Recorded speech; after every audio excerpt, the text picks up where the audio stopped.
Valerie Egon is the Regional Development Officer with Business Oregon, working with communities and business partners in the Columbia River Gorge region to identify opportunities related to economic development and infrastructure. Before this, she worked with ODOT, managing the pilot of the Columbia Gorge Express. And Valerie, if you want to conclude our session and let us know what your transit story is. Yes, will do. Hi, I'm Valerie. To start with my transit story, it actually very closely mirrors another. I'm from Chicago, and so I grew up taking the train into the city for special occasions like the holidays and sporting events. So to me, it was growing up a kind of part of a special kind of moment. And then didn't really think too much about it, though, in my day-to-day, again, until I studied abroad in Madrid, Spain for a year, and there I took transit everywhere. And there I really saw and experienced how accessible it made things to me, and how I could just, get anywhere. And from that point on, I was hooked. And so, even though you really can't compare European systems to those in the US, we still have them. And so ever since then, I have been, wherever I've lived, I've been a user of transit.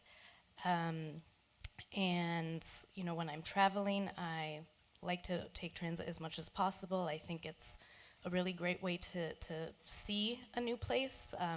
You see a lot of things that you might not see when you're in a car. You get to really experience kind of what a lifestyle is like. And so then to that end, I guess to then kind of transition into what I'm here today to talk about. So I'm kind of wearing two hats. One is as the program manager for the Columbia Gorge Express pilot program, which I know Tara talked about earlier, and then the second is kind of looking at and talking about transit in the lens of economic development.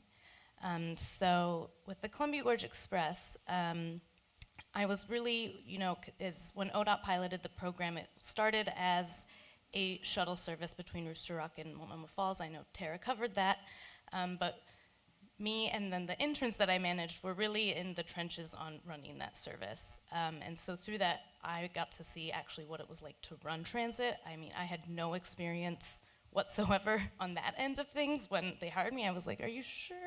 You sure you want me to do this? But it all worked out. You definitely see kind of what it's like to move that many people on a really busy day. There could be up to 1,000 boardings. And with that just comes, a lot of talking and work and preparation. But through that pilot also, then ODOT was really able to demonstrate that that the proof of concept was real and that you could actually have service. It was never the intention for ODOT to provide service indefinitely, but then private providers stepped up. So you had Sasquatch Shuttle come in, and then Gray Line also runs a trolley on the historic highway, and there's clearly a lot of demand for that service. And kind of pivoting to a piece of the economic development side of that is that these businesses have grown and they've hired people and they've created jobs. Kent said they started with 2 buses and now they have 8. And so that's 2 jobs to 8 jobs. And so they're, creating opportunities for people as well in terms of employment. And so that's just kind of, one side of the transit piece is that really we haven't talked about is the jobs that the actual transit itself creates. And so, but with the Columbia Gorge Express, then once the pilot was the shuttle pilot was over, we still were involved with Columbia Area Transit taking on the intercity service. And that was, that really made me think about transit differently. I was really focusing on it solely for tourism. And then once intercity service came to play, I had to really expand and pivot to thinking about how the service is, how is it being utilized by the people who live and work and play in the area. And so, while it is still heavily used for tourism, it is getting people to college, it's getting people to their jobs, getting people to the airport, which takes a car off the road. So there's just, so many different benefits that service has demonstrated. And I think now that it's, up and running, you have to have it, and people really enjoy using it. And every time I see a cat bus on 84, it just warms my heart. And so then, in terms of economic development, at Business Oregon, we kind of work in two spaces. One is in infrastructure, and the other is in business development. So with infrastructure, it's not typically transit specific, but it's working with communities to build out the infrastructure that they need to then bring in new development, or to be able to bring in housing. So cities need to make investments in that infrastructure. And so when you're looking then at some industrial lands, of which there's not a lot left in the Gorge, but when you look at what's left and how that could be developed, I think transit is really an essential part, and has to be a key player in that, because you have to think about how are these new developments are going to create jobs, how are these people going to get to their jobs, and can you build the infrastructure in a way that helps support and enable that. So transit's not necessarily an afterthought, you're not trying to kind of squeeze it in, but it's there at the forefront. And so that's kind of a piece of the economic development piece where I really see that transit is important. And the other, and I had already mentioned this, but just to expand upon it, is how transit is also a provider of jobs. I don't know how many employees CAT has, but 25 employees. So, and I don't know how many Gorge-wide either, but it's, that is, in and of itself, is a workforce.